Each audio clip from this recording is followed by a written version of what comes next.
ఓం శ్రీ గురుభ్యో నమ. ఓం శ్రీ మాత్రే నమ. వాగర్ధ సంప్రోక్తో వాగర్ధ ప్రతిపత్తే జగతో పితర వందే పార్వతీ పరమేశ్వరు.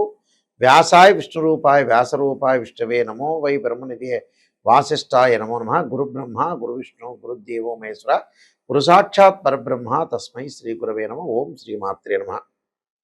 శుక్రగ్రహము ద్వాదశ రాశుల వాళ్ళందరికీ కూడా శుక్రగ్రహం అనేది ఏ విధంగా ఉండబోతుంది? శుక్రుడు సుఖాన్ని, భోగాన్ని, సౌఖ్యాన్ని, కళత్రాన్ని ఇచ్చే గ్రహం ఏమిటి అంటే శుక్రగ్రహం. ప్రధానంగా శుక్రుడు లగ్జరీ లైఫ్ని, కాస్మెటిక్స్ని, అందాన్ని, నూతన వస్త్రాలు, అలానే వాహనాలు, దానితో పాటు కొద్దిగా ఆర్థిక స్థితిగతి మెరుగుపడాలంటే కూడా ఒక 20% శుక్రుడు యొక్క అనుగ్రహం ఉండాలంటారు. దానితో పాటు సంతానపరంగా ఇబ్బందులు లేకుండా ఉండాలంటే కూడా ఒక 20% మనం శుక్రకణాలు అంటుంటాం. అలానే శుక్రుడు సంబంధించిన కారణం కూడా అవుతాడు. అందువల్ల శుక్రగ్రహం కూడా లగ్జరీగా భోగభాగ్యాలు కానీ అనుభవించాలన్నా కూడా శుక్రుడు కారణభూతుడు అవుతాడు. ముఖ్యంగా అన్నిటికంటే ప్రధానమైన కారణం ఏంటంటే వివాహం. అంటే మనం ఎంత సంపాదించినా వివాహం అనేది చాలా ఇంపార్టెంట్ కాబట్టి వివాహము, సంతానము ఇది చాలా ప్రాధాన్యత సంతరించుకుంటుంది.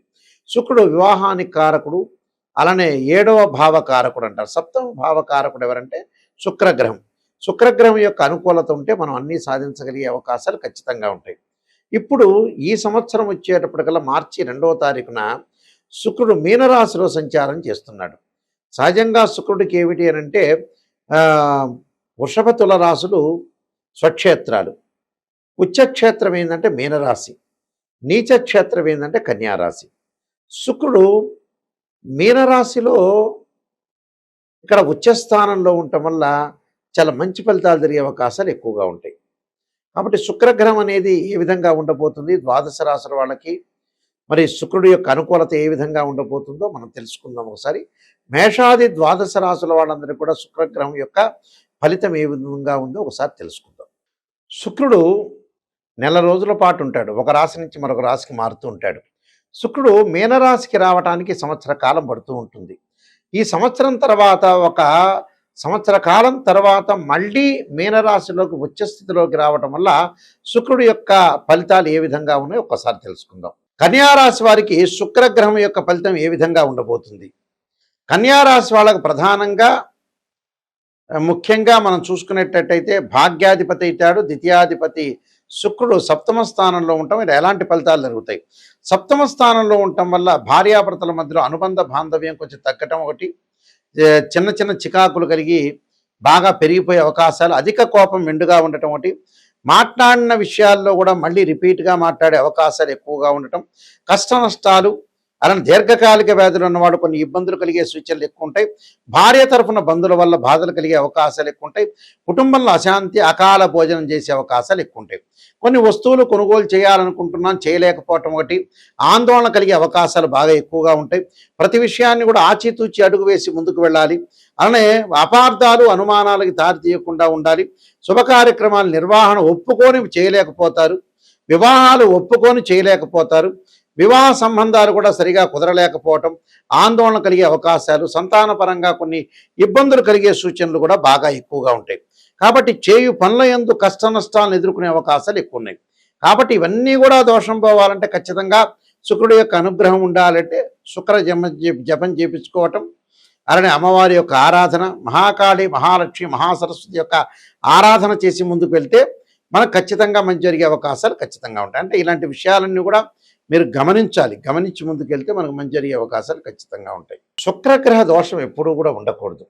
సహజంగా మనం ఒక బర్త్ చార్ట్ను మనం తీసుకునేటట్టయితే ఇవన్నీ కూడా నేను చెప్పినవన్నీ కూడా గోచార ఫలితాలు అంటారు.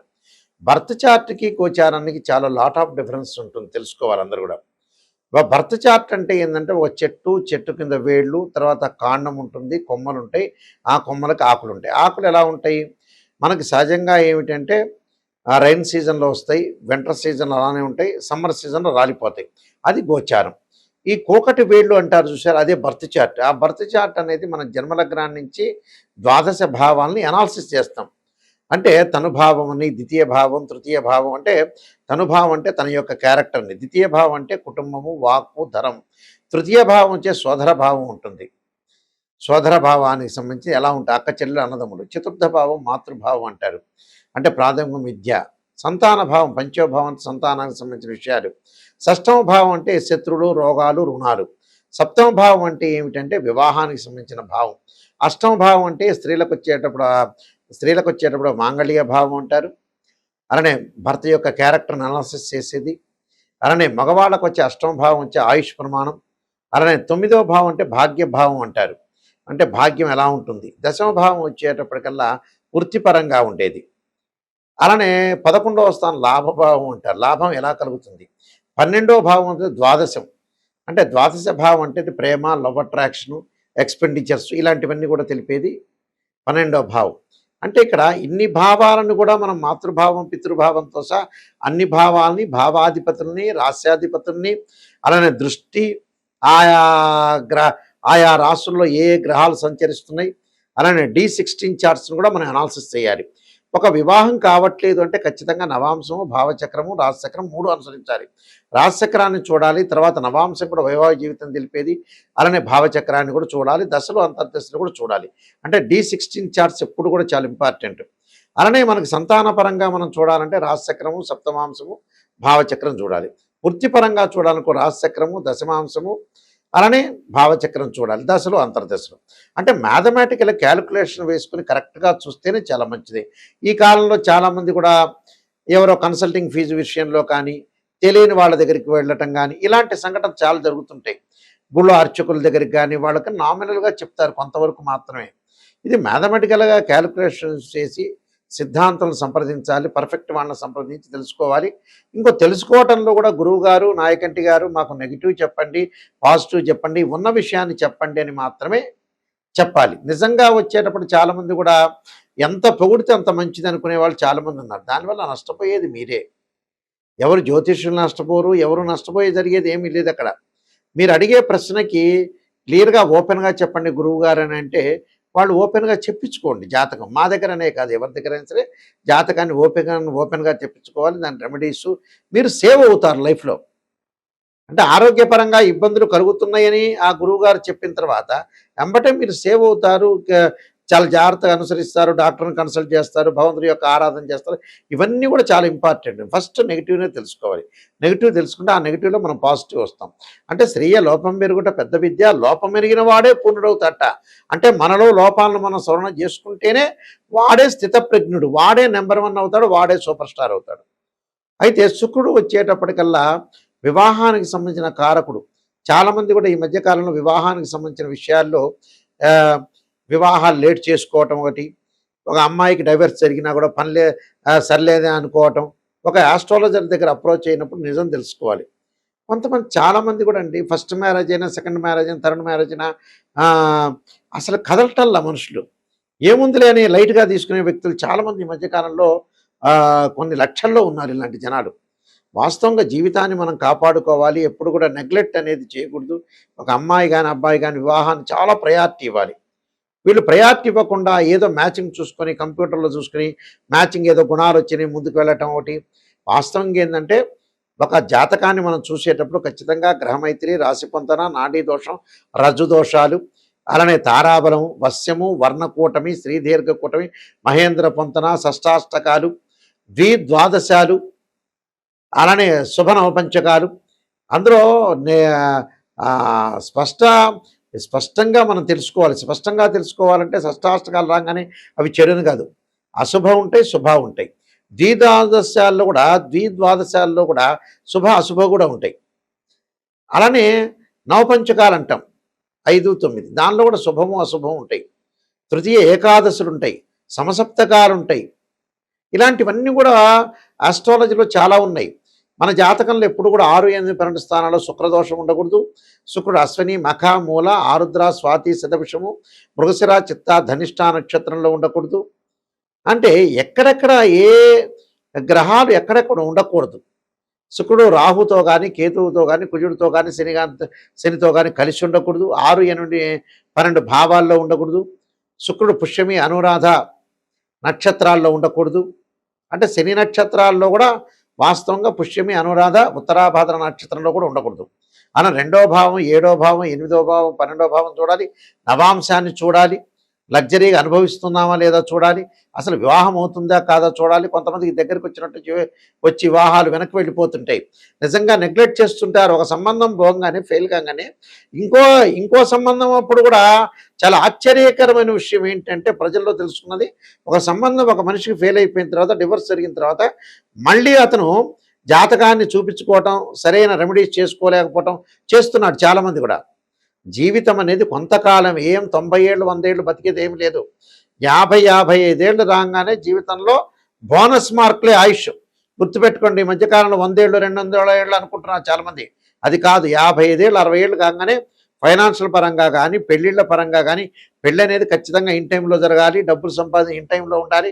ఎప్పుడో వచ్చి గురువుగారు, నాయకంటి గారు, మేము 60 ఏళ్ళు వచ్చినాయండి, 65 ఏళ్ళు వచ్చినాయండి, నేను ఎంత సంపాదించాలి, ఏం సంపాదించాలి, నేను ఇప్పుడు బిజినెస్ చేస్తున్నా అంటే అయిపోతుంది జీవితం.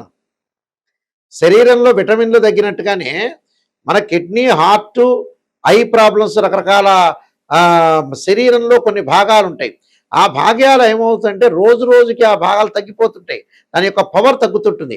అలానే దశలు, అంతర్దశలు వచ్చిన తర్వాత కూడా మనం చేయాలనుకున్నా కూడా వాటి యొక్క ఎఫెక్ట్ కూడా తగ్గిపోతుంటుంది.